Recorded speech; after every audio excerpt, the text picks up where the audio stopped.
중국 근대화를 주도했던 혁명가 순원은 1866년 광둥성 샹산에서 태어났습니다. 그는 일찍부터 하와이에서 유학하며 미국의 발전된 민주주의를 몸소 배우고 느꼈으며 홍콩으로 돌아온 이후 홍콩 서양의학원에 진학하여 의학을 공부한 의학도 출신입니다. 안녕하세요. 역사산책 자팍다식 채널입니다. 오늘은 혁명가 순원, 의사에서 중국 혁명의 주인공이 되다라는 제목의 영상 보내드리겠습니다. 구독과 좋아요 부탁드립니다. 감사합니다. 의대를 졸업한 후 순원은 병원을 개업하고 잠시 개업의로 생활하지만 서구 열강들의 침입으로 나라가 더욱 어지러워지자 하와이 호놀룰루에서 만주족 축출, 중화 회복, 연합정부 건설을 강령으로 하는 흥중회를 조직했습니다. 흥중회는 청나라 조정이 청일전쟁에서 패배하는 등 그 무능함을 드러내자 오직 혁명만이 조국을 구하는 길이라는 신념 아래 1895년 10월 광저우에서 무장봉기를 계획했습니다. 그러나 봉기는 가담자의 밀고로 허무하게 무산되고 순원은 목숨을 부지하기 위해 우선 일본으로 탈출했습니다. 1896년에 영국 런던에서 청나라 공사관에 체포되지만 다행히 영국인 친구의 도움으로 풀려납니다.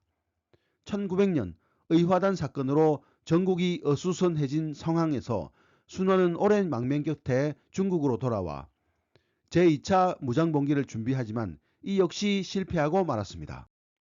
그 후 몇 년간 순원은 일본, 하와이, 베트남, 시암, 미국 등지에서 화교와 유학생들을 대상으로 혁명을 전파하고 1905년에는 필리핀, 독일, 프랑스 등의 유학생들을 규합하여 혁명단체를 조직했습니다.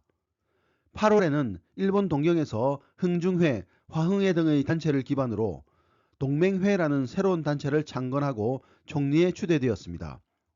동맹회는 만주족 축출, 중화 회복, 민국 창립, 토지 소유의 균 등을 강령으로 채택하고 순원은 동맹회의 민보 발간사를 통해 삼민주의를 발표했습니다. 삼민주의는 순원의 혁명 이념이라 할 수 있는데 민족주의, 민권주의, 민생주의가 그것입니다. 민족주의는 청조를 무너뜨리고 한족이 주축이 되어 다시 한족 국가를 부흥시키는 것이고 민권주의는 군주정책을 무너뜨리고 국민의 권리가 보장되는 민주주의 정치체제를 세우자는 것이며 민생주의는 대다수의 민중들이 안정된 생활을 할 수 있는 경제정책을 실시하자는 것입니다. 이후 중국 동맹회는 총재 순원의 지휘를 받으며 여러 차례 봉기를 시도했습니다. 그러나 봉기는 번번이 실패로 끝나고 순원에게는 가혹한 질책이 뒤따랐습니다. 순원은 중국 동맹회의 활동을 다른 동지에게 맡기고 출국하여 1911년 무렵까지 세계를 돌아다니며 중국 혁명의 당위성을 알리는 한편 군자금을 마련하여 동맹회의 활동을 뒤에서 도왔습니다.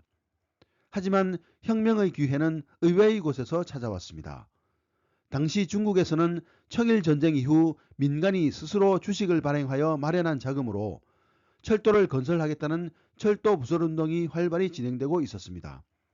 그런데 1911년 청정부에서는 우전부 대신인 성슈안 화의의 건의에 따라 이들에게 아무런 설명이나 사전 협의 없이 철도 건설을 국유화시켜 버렸습니다.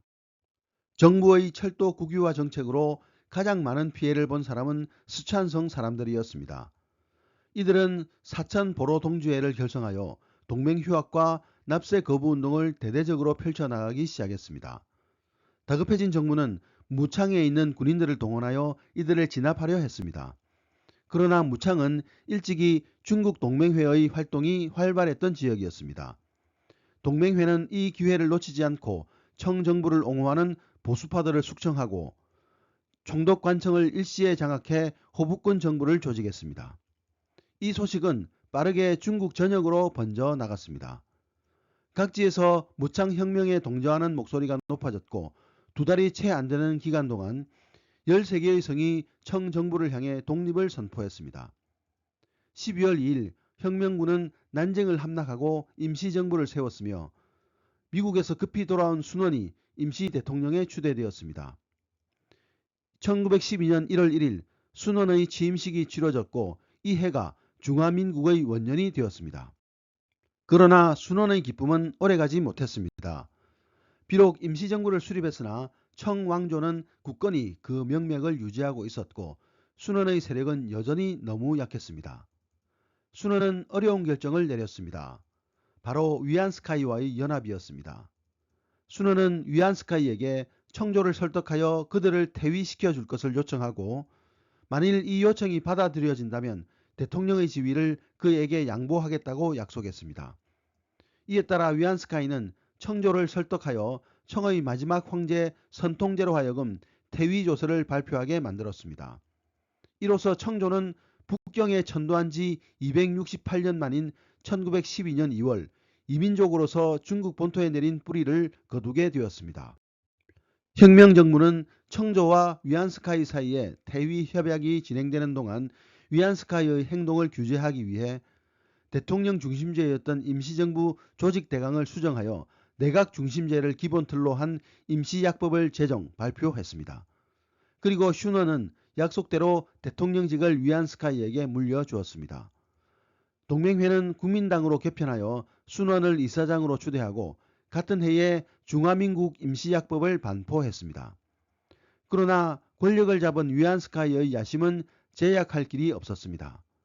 위안스카이는 대통령 중심제로 법을 개정함으로써 완전한 독재 정권을 수립했습니다. 아울러 국민당의 대리이사장 슝자오른을 암살하는 등 전횡을 서슴지 않았습니다. 이에 순원은 위안스카이를 무력으로 타도할 것을 주장하였습니다. 그러나 위안스카이의 전횡에 반대하는 류레진 등이 토원군을 조직하여 대항하였으나 실패로 돌아갔고 순원은 다시 일본으로 망명하는 신세가 되었습니다. 위안스카이의 욕심은 여기서 그치지 않았습니다. 그는 여론을 선동하여 황제로의 등극을 도모하기에 이르렀습니다. 1914년 순원은 동경에서 구혁명당원들을 모아 중화혁명당을 결성하였습니다. 혁명당원들은 곧 국내로 들어와 위안스카이에 반대하는 세력을 규합하여 토벌군을 재조직했습니다. 위안스카이의 황제 등극을 봉쇄하기 위한 투쟁이 시작된 것입니다. 운남 도독이었던 탕지야오가 토원군에 가담하여 이름을 호국군으로 개칭했습니다. 이와 때를 같이하여 위안스카이의 신복이었던 단취루이도 위안스카이의 황제 등극에 반대했습니다. 서구 일강들도 위안스카이에게 압박을 가했습니다. 결국 위안스카이는 황제 등극을 포기했습니다. 이에 호국군은 위안스카이의 퇴임을 강력히 요구했으나 위안스카이가 병사함으로써 이 일은 일단락되었습니다. 1916년 위안스카이의 사망과 때를 같이하여 순원은 일본에서 귀국하였습니다. 1917년 위안스카이 사후 정권은 단취류이의 수중에 떨어졌습니다.